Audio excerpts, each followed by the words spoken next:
На диагностику приехал Mitsubishi Outlander. Вот, основная проблема — это развалился задний ступичный подшипник, колодки стерты. Вот, и но спереди и сзади колодки. Вот, и стойка стабилизатора гремит.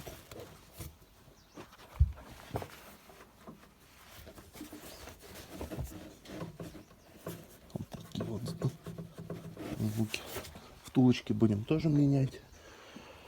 В остальном машина в отличном состоянии, больше технических нареканий нету.